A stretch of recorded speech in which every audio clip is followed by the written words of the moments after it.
So hello to everyone. I know it's been a while since I've been on, and it's that's probably really no accident. But I'm live streaming this at the same time on my paranormal investigation channel, Messenger Guardians Paranormal Investigation Studios. So if anyone wants to go back and see that once it starts over again, you can do that. Much of the time, I'm going to be flipping back and forth in the YouTube version of this. I'm going to be flipping back and forth to my card and then back and forth because I'm trying to make this more of a vlog situation where I'm not always showing my face, but my face can be seen on the camera. But I am trying to go back and forth a bit and hope that people don't mind seeing me and don't mind um, having that be a thing. So I'm hoping that we can talk a bit. There's just so much going on in the world, and I realized that I used to write many years ago, about starting around 30 years ago. I used to write articles in my college newspapers, and I used to always try to dig up issues with the human condition and going into the deeper spiritual condition. And this whole way of writing has had a spiritual growth process for me. It's allowed me to understand the things that I'm doing and understand what's happening. And for those watching in Facebook, I'm going to try to add a description for what I'm doing, about what's happening and about what you're hearing. And it'll be interesting as we try and walk along and try to go along and figure out what's truly going on in our world nowadays. We realize something about ourselves. It's a hard lesson, but we are spiritual beings being human, not the other way around. We're not human beings being spiritual. It's really the opposite way around. And I think that that's probably what has caused much, if not most, of human grief on this planet. But then you get to wondering about what's really happening as well, as if this world were set up by some higher form of ourselves to be the thing that we use to work through all of these different levels of experience, all of these different ideas, all of these different understandings. And like I say to those who might be listening and coming on, I do apologize for those who are in and who are watching and listening. And I apologize. I don't have anyone to watch over my what's coming in over my channel, so I won't be able to respond. But I do see people coming in. Hey Juan, hey Dave. I love all of you, and I thank you for doing this. My biggest problem, the thing that brought me to where I am right now tonight, is generally because I hit a low point tonight. I hit a very low point in myself and with myself. I hit a space where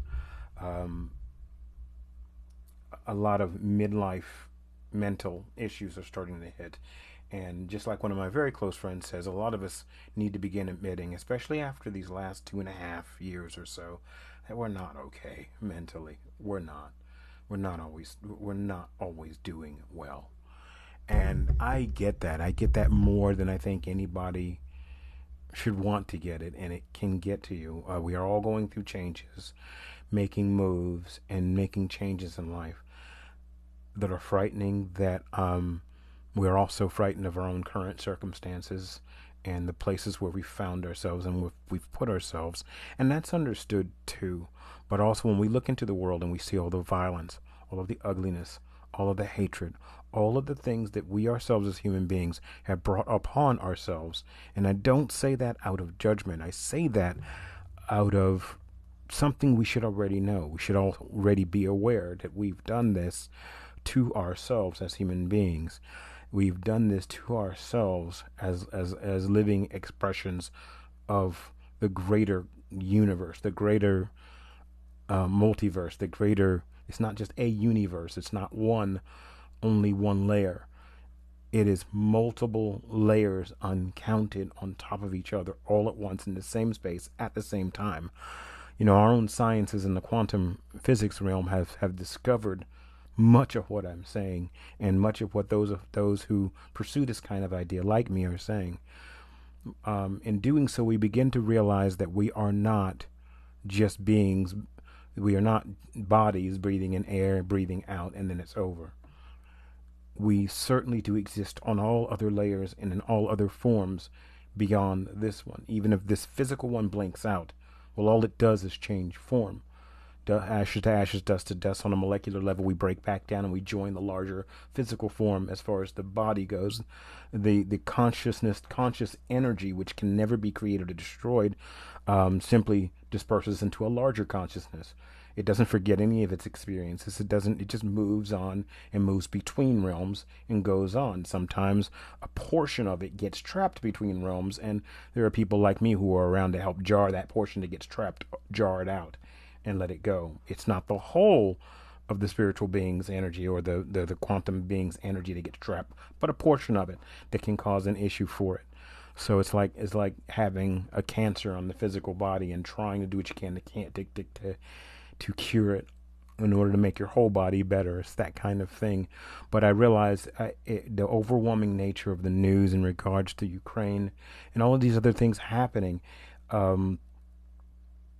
It's largely because of us intentionally forgetting, not that we have forgotten, but we've blocked it, that we are spiritual beings simply being human.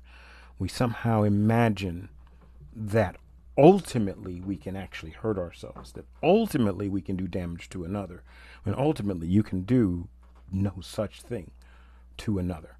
Not really, because in the physical, ultimate reality is not located in the physical. Ultimate consciousness is not in the physical form. We exist outside of the physical form. We simply project into physical form. We project everything into physical reality that is. We project all of our events, all of our thoughts, all of our ideas, all of the things that we're going through, all of the experiences.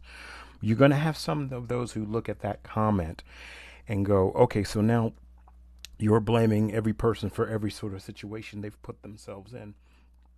And my thought would then be, it's not about blaming someone. That blaming places an idea in one's mind about fault, when fault is not at issue. Fault is not a real problem. All it's about is experience, not point A or point B or point C, but just everything going on in between and the experience.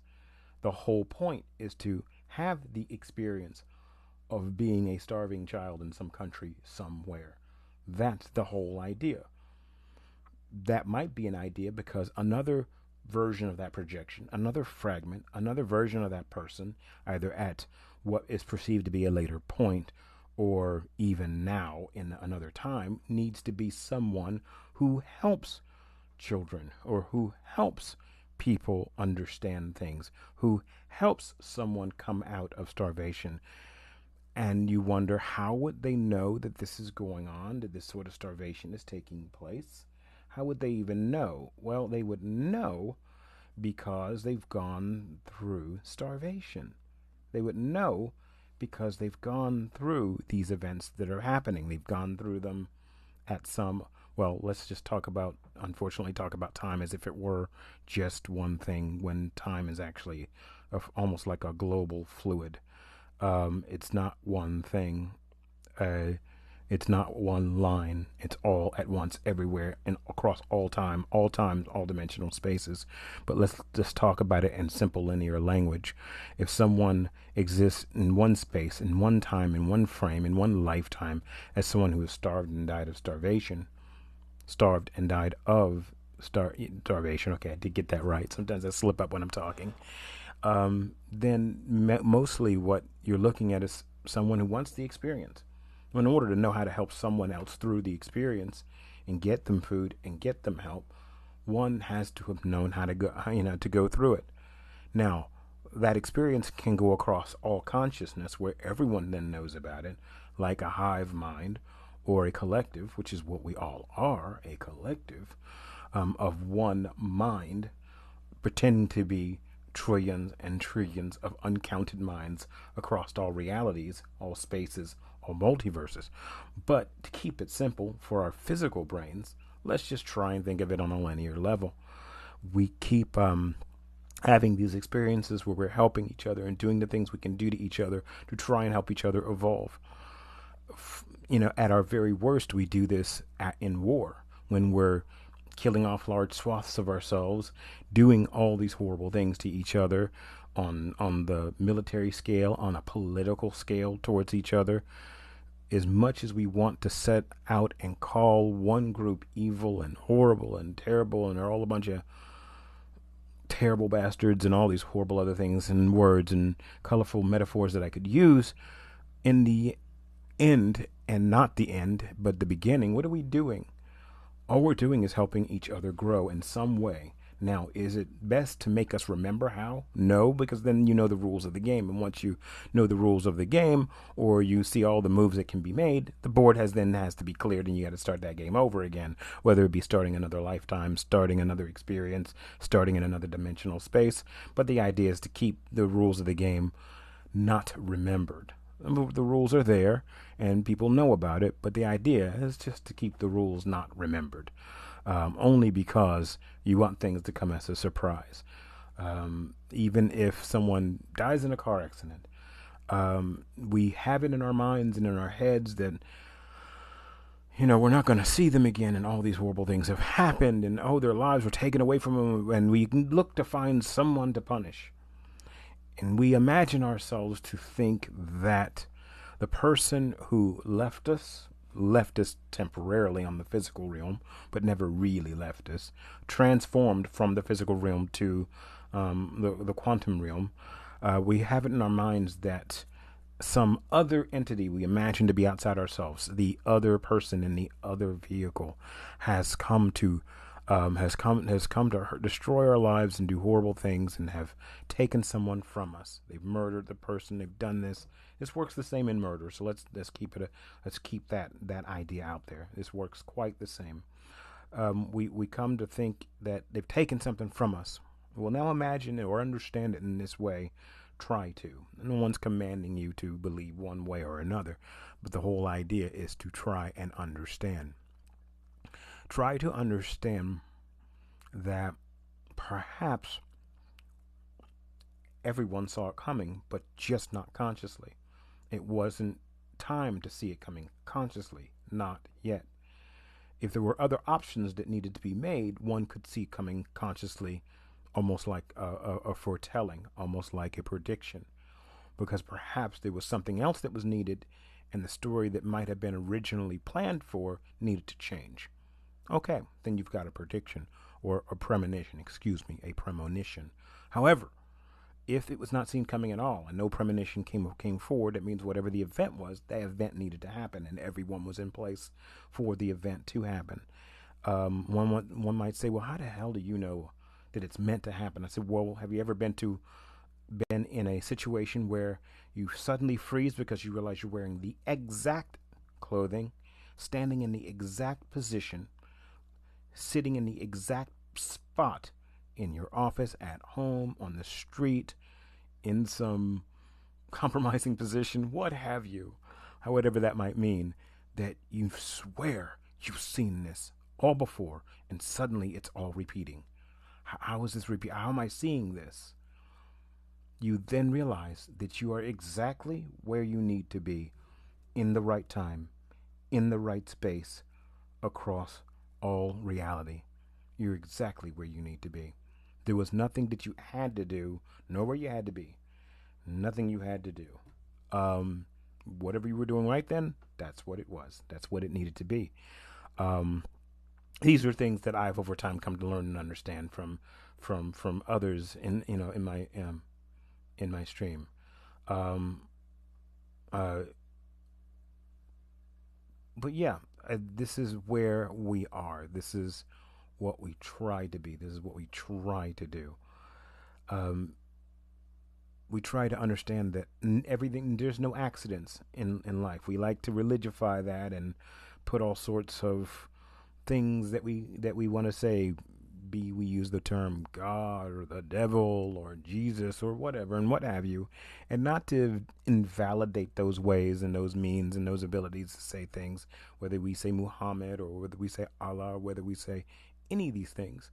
We always need something to try and help us deal with the more advanced, I'd say, quantum level ideas or multiverse ideas about reality. So we use some of the most base forms, religious forms, to start off the understanding until the religious forms have no more meaning or can't possibly grow the concept anymore, excuse me, but can't grow the concept anymore, has a difficult time growing the concept.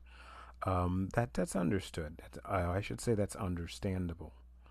Um, but um, yeah, it's something that needs to be understood that not everything happens for its own purpose. Everything happens for the reason it needs to happen. So that's kind of understood, how this needs to go, and I do understand it. I do get it. I do know where things. I do know in the sense of feeling where things need to be. It doesn't help when you see the bodies of children lying around, whether you're seeing this in Syria, whether you're seeing this um, in battles throughout on other continents that we tend to ignore around this time. Whether whether we're seeing it in Asia or in the African or in very limited locations in the African continent, certain other countries in those regions, or whether we're seeing it in the Ukraine. When we tend to see children's bodies, we see all these things, we feel horrific. Do I? Yes, absolutely. It quite often I'm covering my eyes and I'm closing them and I'm just wondering why, and then I realize that I do know why. I do understand. And those people who have been taken down, who have been hurt, who have been taken away from us, are not gone from us. They're not dispersed into into existence, never to come back. Energy cannot be created or destroyed. Consciousness is what we are. Even if you take our physical form from us, it's what we are. So there is a way to reach out to those who were with us in that moment. But on a very deep quantum spiritual level, those spirits also know that we are going through grief as a result of them being gone. Again, no matter where in the world you might be at the Mexican border and dying of thirst and grief and starvation and all these other things that might be going on. It's the same thing and it has the same meaning. It's all about our intent. Do we feel like we intend to do these things to each other, hurt and hurt so badly within ourselves that we find that we got to reach out and hurt other people? Do we feel like that has to be the case? Quite often we do feel like as if it has to be the case. But it doesn't have to be the case. None of it has to be the case. We tend to do this stuff to each other because we think we have to. But it's not true, and we don't have to. So we try to be the best we can towards each other. But if there's a moment when we can't be, then there's something behind that. If there's a neighbor you're feuding with that hates your guts, you hate them, and believe me when I tell you this, though it might be the easiest path to try and say, well, I wish they would just burn in hell, or I wish they would just go, when I move away from here, that'll be the end of them. My thought to you would be, you've known them through eternity, and whoever they are, you made this agreement that you will have this battle between each other, that you will have this energy between each other, because there's something you have to learn in regards to each other that you have to understand in order to help each other evolve in some way, shape, or form on a far deeper level that's very much important in the physical realm, in physical reality.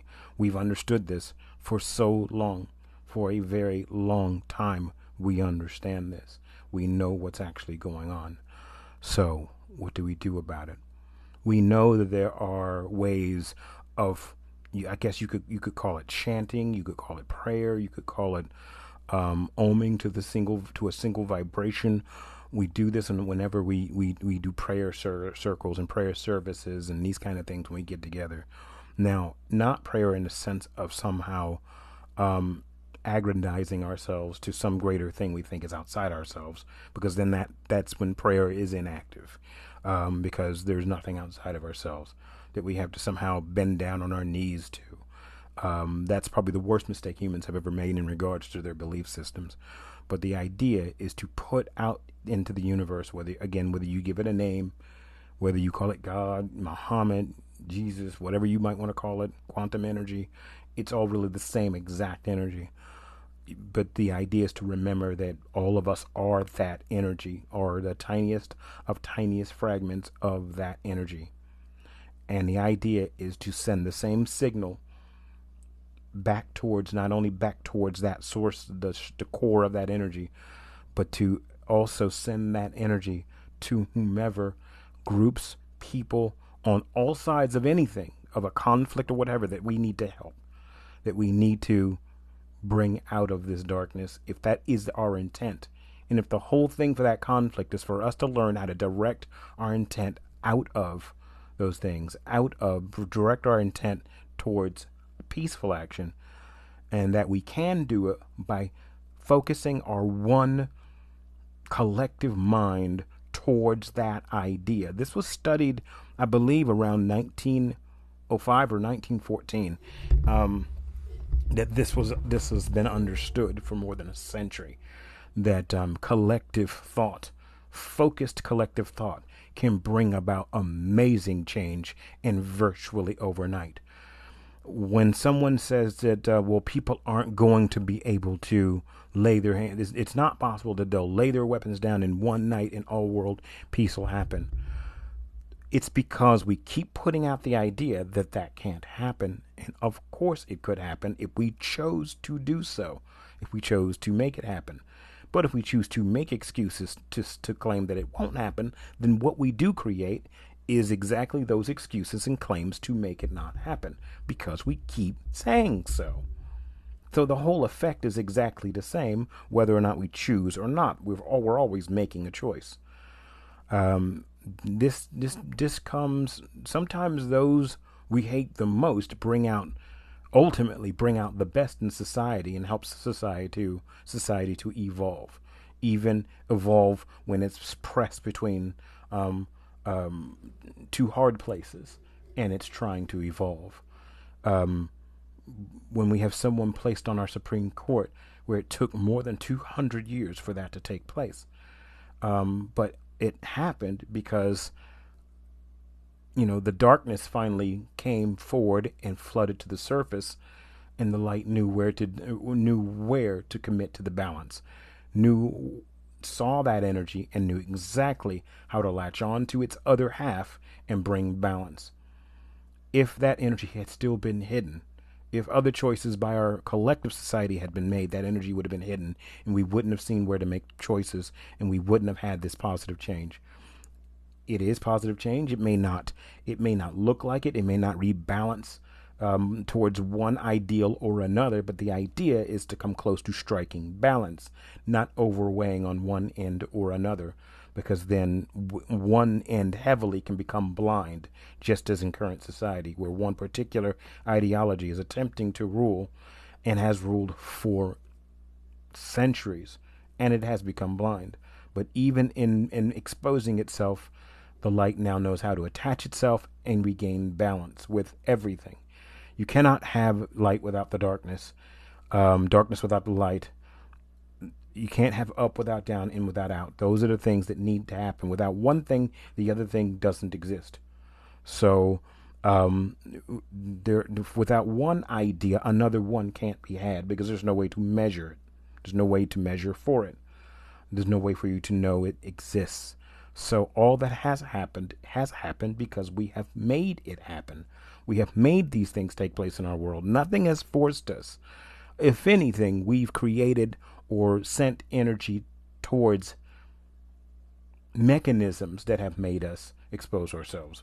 If there is a mechanism that we've created long ago that feeds on negativity and heartbreak and hate, and we can deploy that mechanism, and that mechanism strong enough to be conscious, then it serves a purpose because we've made it serve a purpose.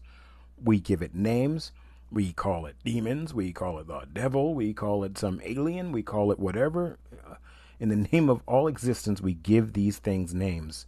But in the end and beginning of all things eternal, it is all the same energy from the same core, from everywhere, from one side or the other, the in, the out, the up and down. We understand this and we know it. Does it make us feel any better about what we do? Does it make us feel any better about the wars that we've committed, the things that we're trying to do? No, it doesn't. It doesn't. I will say that it's so easy. It's so easy to create war and hurt people, and make it to where people don't where we figure we don't have a choice. So much easy to make it feel as if we don't have a choice in matter. We always have a choice in the matter.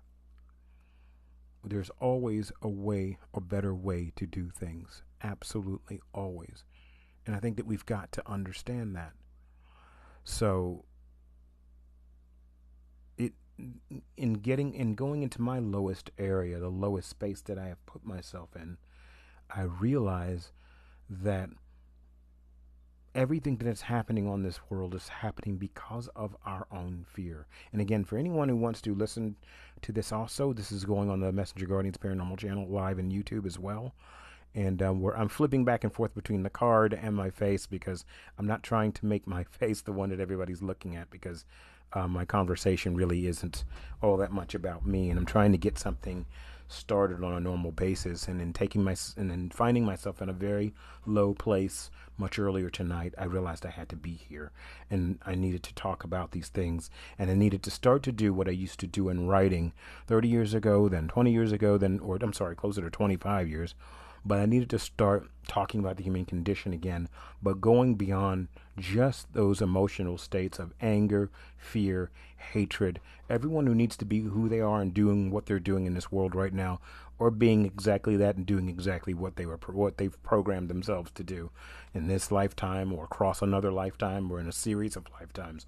All time, across all spaces, past, present, and future, all happen at once. You don't want to make the human brain or whatever other sentient line brain explode. You kind of want to make it look like it's happening in a linear fashion, and that there's next lifetime, past lifetime. Much easier when a spirit can look at itself and interpret those things on an easier scale, because right now our mental selves are it seems to think that we're trapped inside a physical brain. We're not. We just think that we are, and that's absolutely okay. There's nothing that you need to cure in order to make that not happen. There's nothing that needs to be corrected for that. It's the fact that we do exist in this way. So, again, for those who are following me, who also want to follow me on Messenger Guardians Paranormal and Investigation Studio, the last part of that is Inv.Stds, but it's two words, two supplemented words. Although no one's watching on the main YouTube channel because I didn't advertise this stream, it's okay. I'm glad and I'm all right. I'm going to leave the stream up so people can perhaps watch and be interested. And the first few times I come out with this, I think I'm going to try and put it out across Facebook, as much as I don't like to use Facebook to do this. I may try to put it out across Facebook at the same time, and then may limit it to my channel ultimately. And I'll make both streams available if I can remember how to go into Facebook and save this stream. I'm not sure how. Well, I used to remember how to, but I don't. But there's so much that has to be understood. There are people out there fearing that there's going to be a third world war, that we're going to have a nuclear war. And I can say to you with great understanding and with great ease and with a level of certainty that I'm not going to justify to anyone, but I can say that there's a great level of certainty that's not happening. It's just not happening, even if one bomb goes off or two. The wider nuclear exchange or nuclear war, not happening. Let's hope one or two don't go off. But I don't get the sense, nor did I ever get the sense, that there was ever going to be a nuclear war in this reality, on this world, here, now, as a result of what's happening. We've conditioned ourselves to believe that we could do this. This is another excuse we use to not making the kind of choices and moves that we know will help us evolve, and stopping violence, and stopping the hatred, and stopping the anger, and stopping, maybe even pushing the boundaries just a bit to show that fear is not going to lead us by the nose. Move forward, make this stop, because we know that we can, but make it stop not on a military level, because we're doing as much as we probably could do, short of causing an incident across the planet, an international incident that is deadly. Move into the metaphysical realm. And I don't mean trying to throw negative thought energies in its direction towards those that we disagree with, hate, what have you. The idea is to toss the same energy across all boundaries, to all peoples, to all levels of ourselves.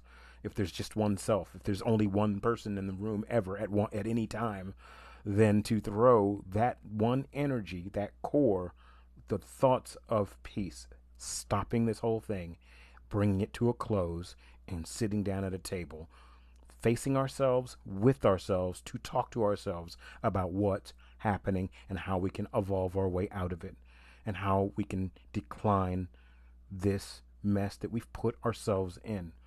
It is something that we need to do. It is something that needs to happen.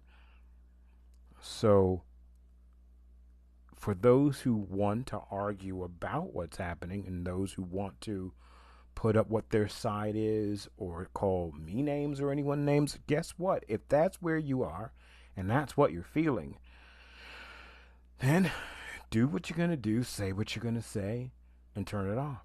It's the same thing that happens, I think, with people who don't always recognize change. That things that we thought of and knew from the 1960s, 70s, 80s, 90s, early 2000s, what have you, aren't the same. The way we interpret them aren't the same. The way we see what they are and how the ideas are processed aren't the same. This is kind of the same with, say, some of our science fiction. I won't say it over the air because mainly I don't know how they're going to react if I say the name. Okay, I will say it. Star Trek, for instance.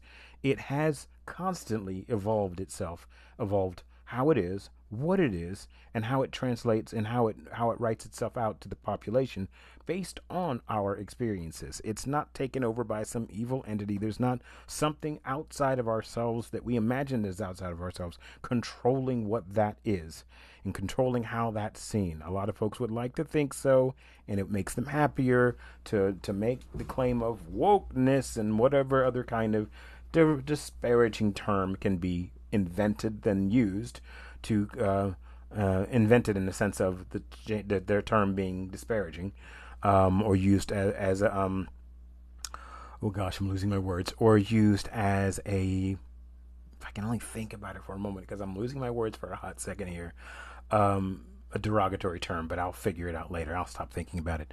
But we use these terms to mean something that makes no sense. For instance, Star Trek has always been woke. It has always used a very blunt instrument to smash us over the head. In the 60s, it was the two white men, with one with black side of his face being black, one side of his face being white, painted and on opposite sides with each other, fighting each other. If people didn't at all get what that was, then they have no idea what Star Trek has ever been. If Lieutenant Uhura being on the bridge has in that time frame wasn't a blunt instrument, then people have no idea what woke really is and what Star Trek has always done. When the first woman to ever be portrayed as a starship captain was in 1986, Star Trek IV: The Voyage Home, and it was a black woman. It was Madge Sinclair, who went uncredited. So it was on purpose, but she had something to do with that, I think. But still, truly amazing. Most people just forget that these things have appeared in front of us before, and we've just glossed over it as if it never happened, as if the changes never occurred, as if we weren't being given a little look at what that future might be like. And we were a long time ago. and then people going off the rails when an actual woman became full scale Captain Janeway for Voyager. The same kind of, oh, it's, they're so politically correct, and there's a black man playing a Vulcan on a really hot planet that they were supposed to come from. There's none of these people don't ever think. These things have always worked on us in a particular fashion at the time we were living in, when we were ready for it. And now we've been ready for the longest time for things to really change, because now that we're living in a time of it, not only extreme resistance to change, but but on the opposite side of that extreme resistance is change, mass change. And extreme resistance feeds off of massive change. It does not stop the massive change. It makes it occur, whether it occurs slowly or not, but it happens. And the only way you can make us still see that it's here is to once again introduce Star Trek using a blunt instrument to make the point.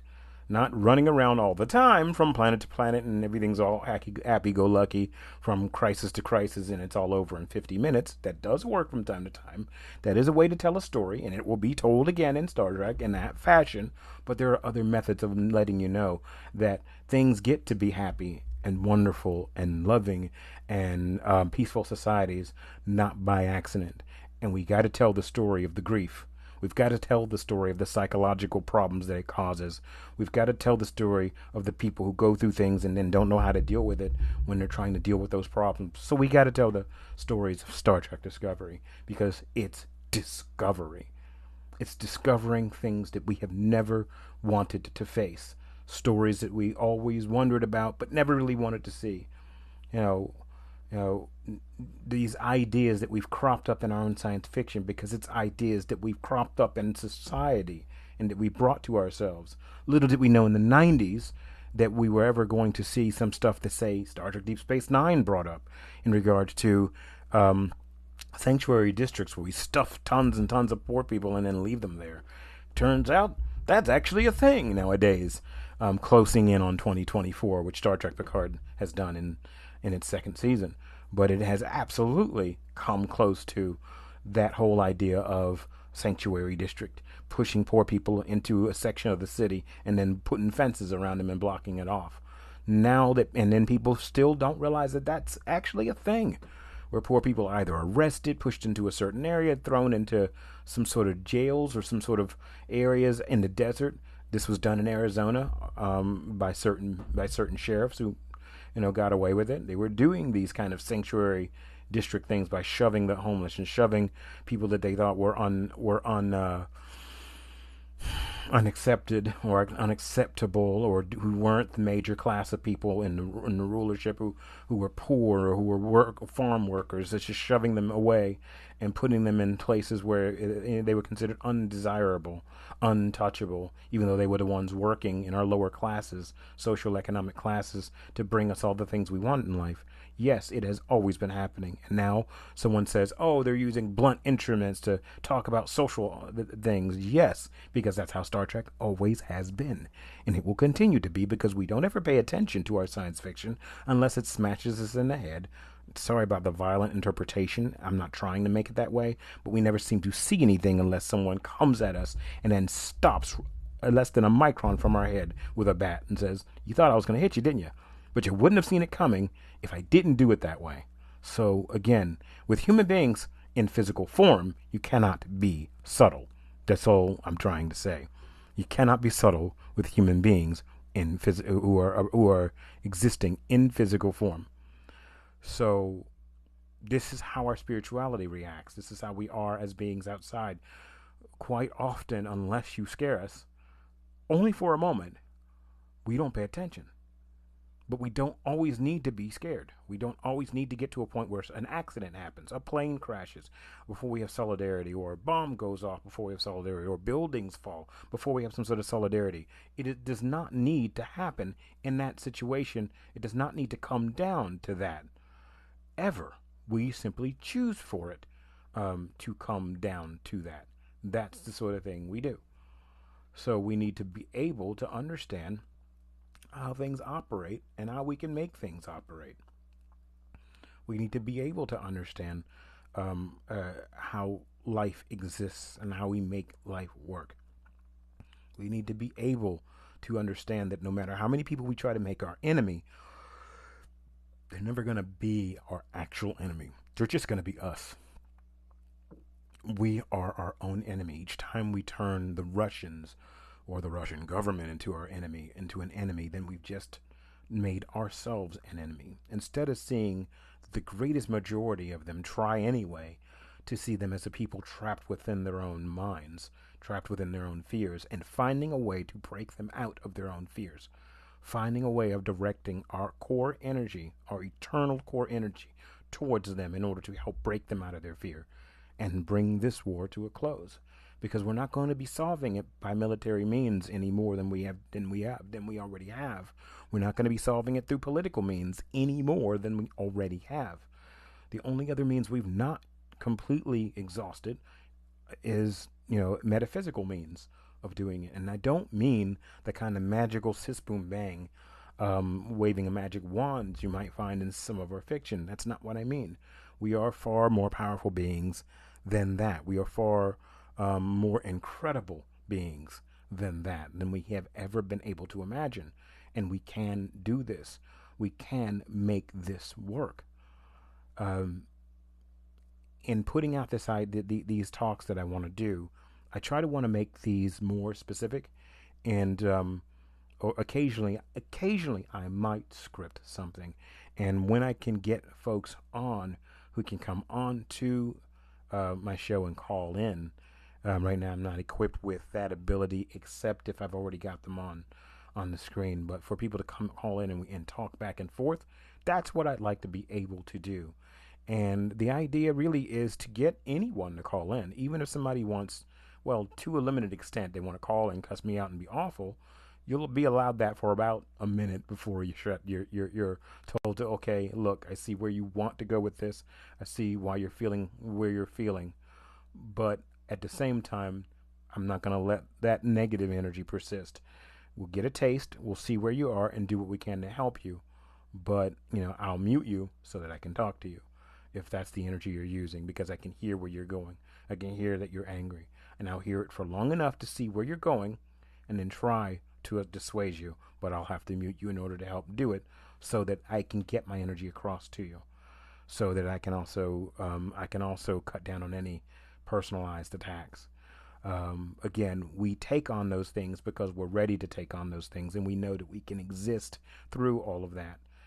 Whether a person attacks us personally, physically, they're our brethren.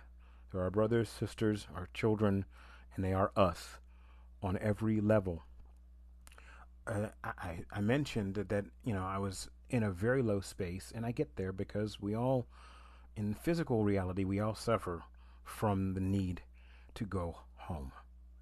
And if any of you don't understand what I mean by the need to go home, then I suggest you meditate on that, where we don't want to be here anymore. And we know that there is far more beyond here than could ever be imagined. Just as Shakespeare said, it wasn't the Merchant of Venice. It might have been Henry V or Henry VIII. I'm trying to remember because I was looking at it last night on the screen. But Horatio, there's more to heaven and earth than our philosophies have ever devised. It's a general quote. Don't quote me exactly, but it's generally that. And of course he understood. Either he or Christopher Marlowe understood, because it was either he or Christopher Marlowe that was actually speaking those words. He and Christopher Marlowe may have been the same person. We don't know. But let's just go by the name Shakespeare, even if Christopher Marlowe was that person. Those ideas have been understood so far back in time that even in our own literature, it's there. It's not hidden. It's sitting on the surface. Even in mistranslations, it's sitting on the surface. We've always understood, but we've always pretended to not understand, and then proceed to do something like taking Dante's Inferno from Dante Alighieri. I never pronounce his name right. And taking the information he was writing in order to complain about the political/religious establishment, which were one and the same, and which is trying to be one and the same again today, even in North America. He was trying to write about them so they wouldn't raise up and kill him Instead, they took his document, not realizing he was criticizing them, and they used it, interpreted it, and they incorporated it into their belief systems, into their Bible versions and all of that. And now hellfire and brimstone's a common talk in a church somewhere, when that was not common until this particular person was trying to make commentary against the religious rulership and political rulership of the time in Italy.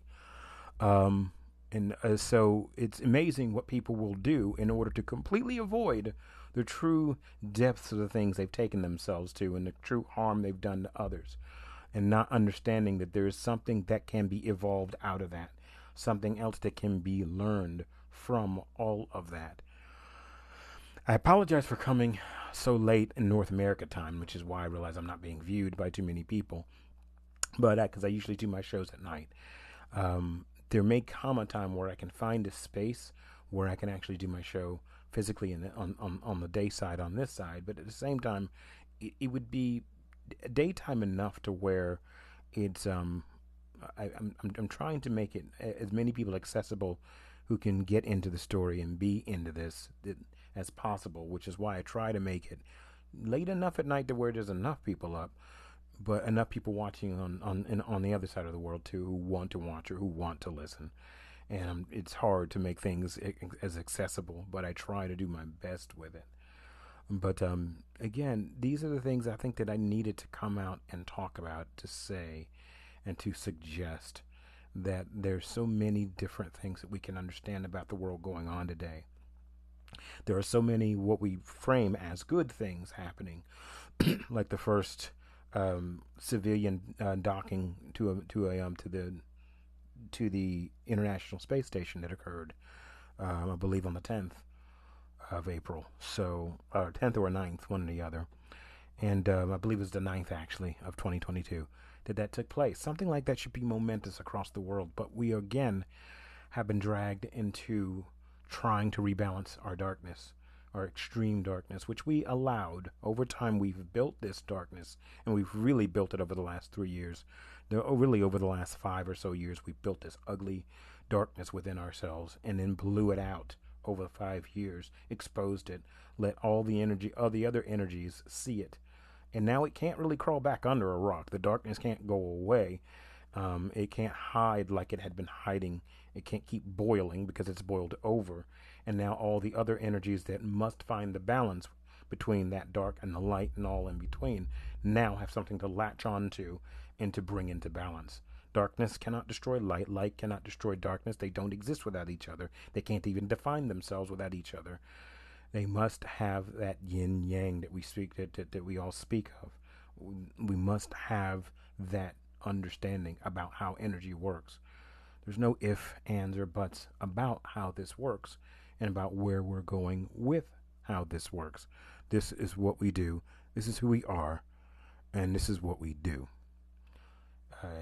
It's been a hard way to go for me to try and do this and talk about these things, but I talk about these things a lot in paranormal investigation work, and about we go out, we do this kind of work, but we do it with a purpose. We do it with the idea of helping others, helping people, finding a way to get people. That's all these quote other entities are. They are people. Even if they're entities that were not in human form all the time, some of them, not all, but some of them need help.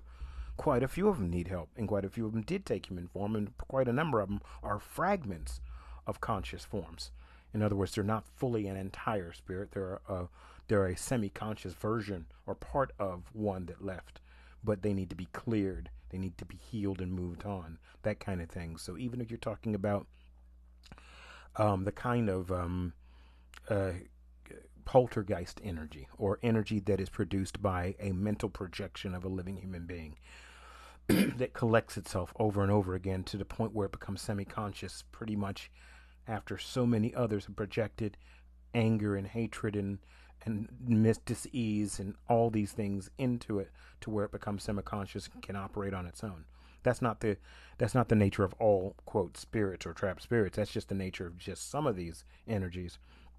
And the idea is to know how to disperse that kind of energy, whether you have to burn down the house that it's in, or you have to hardcore do as much clearing as possible and as much directed, but directed metaphysical chanting as possible, whether you call that prayer or what have you.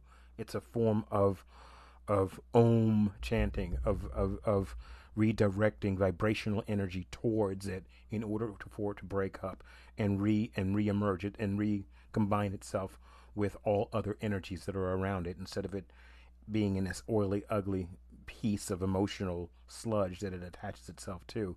The same can be said for things that feed on that kind of energy, things that feed on that negative vibration, on dark and negative vibrations.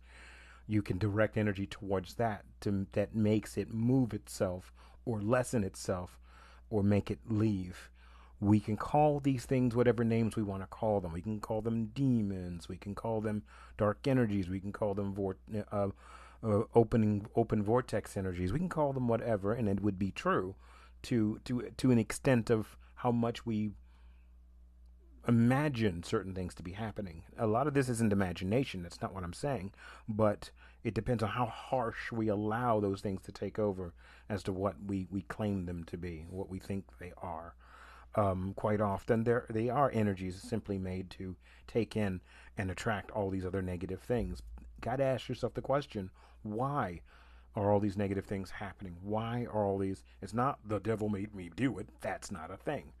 You could pretend like it's a thing, and you can interpret it to be a thing, but it's not a thing. That's just humans not taking responsibility into their own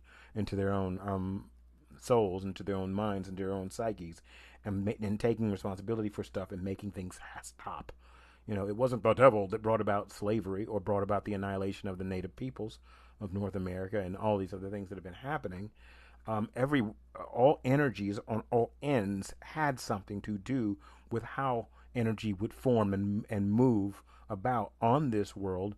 We all had a conscious act in it, even if we weren't in the current forms we're taking right now. We should understand that. We should know that that is something that needs to be understood. If someone says, "Oh, then we absolutely would have to be eternal beings in order for that to be the case," well, yeah, exactly. For that to be the case, that's exactly what we would have to be, and that takes on a lot of scary responsibility that a lot of people don't want to have, and that's okay. You making the choice about not wanting to have it is once again still a choice. And these are responsibilities that we take as beings that live on this world that keep changing form. We keep shifting out of physical form back into the metaphysical, and then back out of the metaphysical into physical form in some other way. We don't have to be on this planet. We can go to others. We can decide to learn lessons and exist. And we say learn lessons.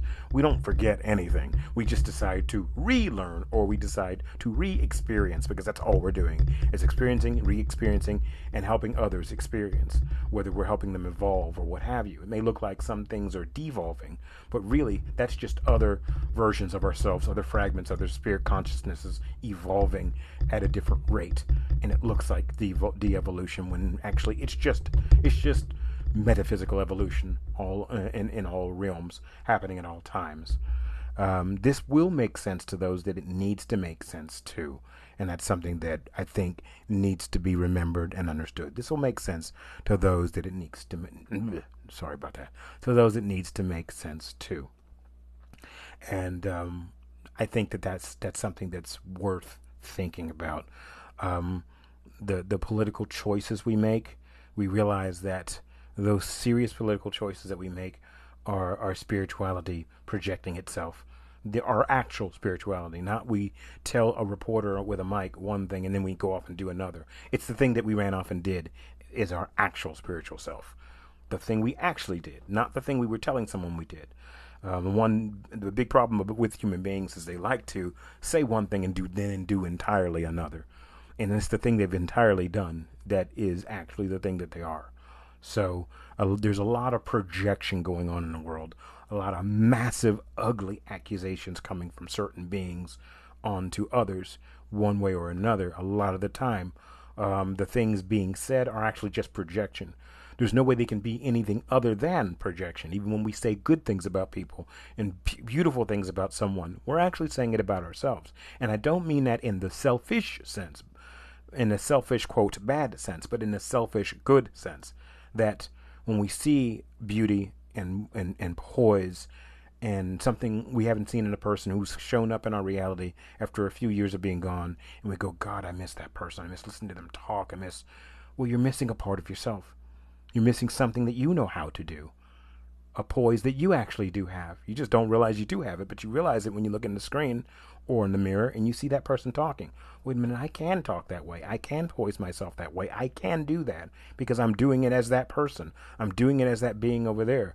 Even as I'm being this horrible person over here and know that I can be that way, I'm also this really super wonderful person over here.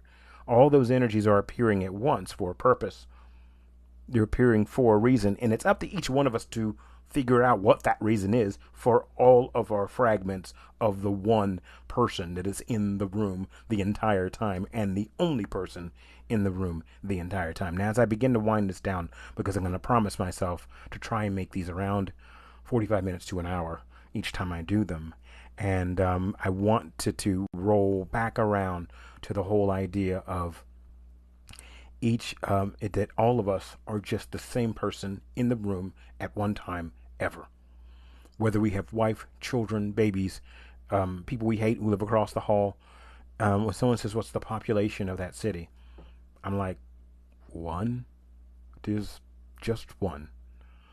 Oh, that can't be right. There's several individuals. Okay, or if you mean individuations, individual molecular cells of that one, I guess you could say 100,000 cells of that body, or there's 100,000 cells of that person's body, but that 100,000 cells isn't really one body, but just one segment. This is how also when we tend to think about how negativity and ugliness form cells in our bodies, negativity and ugliness and darkness form cells to become cancerous.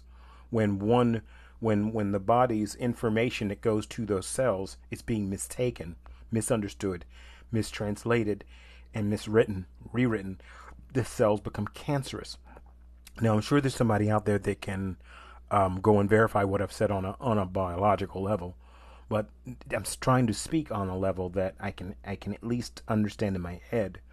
That and so you have to figure out a way to turn the information off that those cells are mistranslating, turn it off and rewrite it and retransmit it, so that those cells can start rewriting the information in them and become healthy again. Healthy as being balanced again. It doesn't mean that the ugliness and darkness is gone. It just means it's rebalanced. It's become the gray. It's become the balance between dark and light.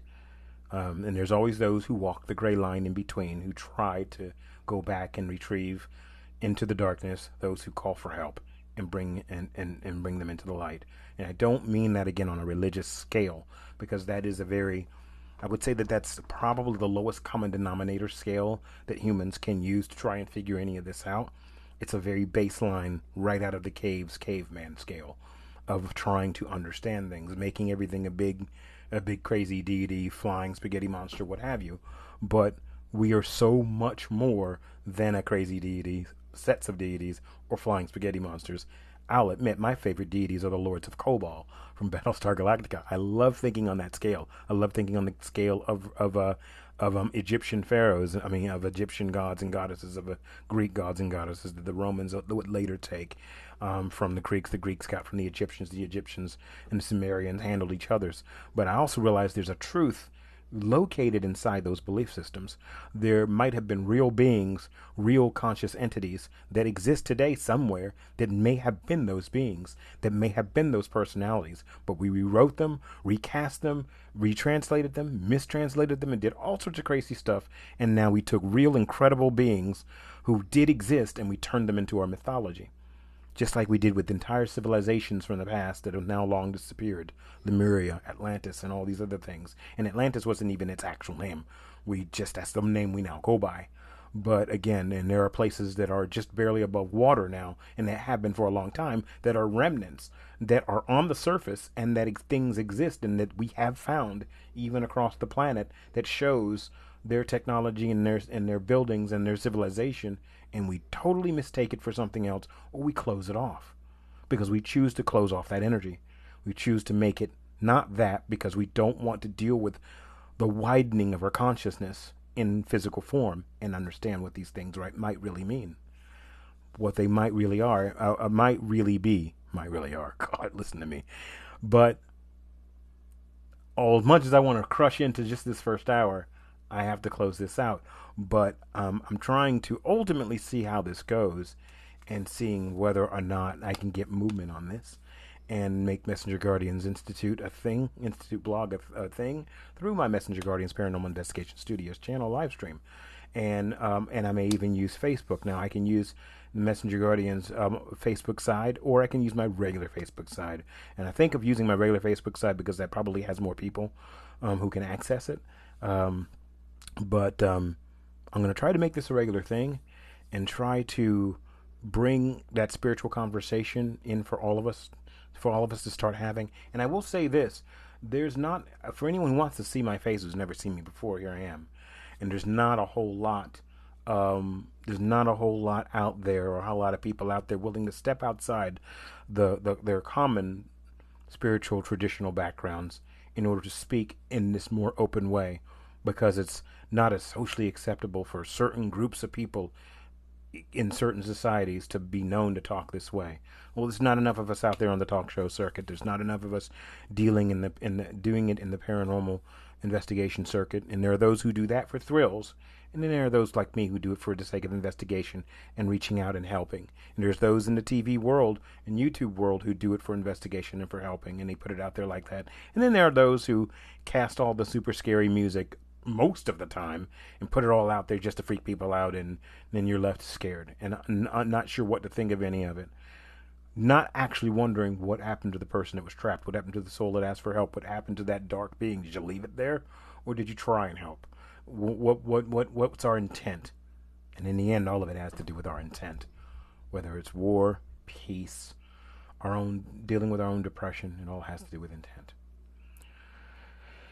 So let me close this down and say thank you for those who decided to join me. And this is Glennie Sewell, Messenger Guardians Paranormal Investigation Studios, Messenger Guardians Institute, which I hope to make a real thing at some point. But this is the MGI vlog. So thank you all enough. And if there's anyone out there who watches or who listens, who decides to listen, or maybe puts their earphones on and can listen, great. If I can ever turn this into a stream where there's no video function to it, because you don't really need to see my ugly face. So, which is why I put my card up just now. But anyway, I want to thank those who've been part of this, and for those who've been listening, there's only been a few. But for those who have a camera and want to come on at some point where you're allowed to use your cam and come on and watch, that'd be great. If I'm able to do that and you're able to talk or ask questions, that'd be great too. Let's just see how far this gets and see if this gets any kind of traction. Nobody was watching tonight on YouTube, but again, I didn't advertise this. I didn't even advertise this. I just did it. Something in me said, go ahead and do it. Jump on. Let's do this. So here we are. And I'm going to say goodnight to you. Hopefully you all wait when I sign off. And one day I'm going to have a good sign off. I'm going to have a sign off that actually means something. But I love you all, and I thank you a great deal. I thank you so much. Be well and go carefully.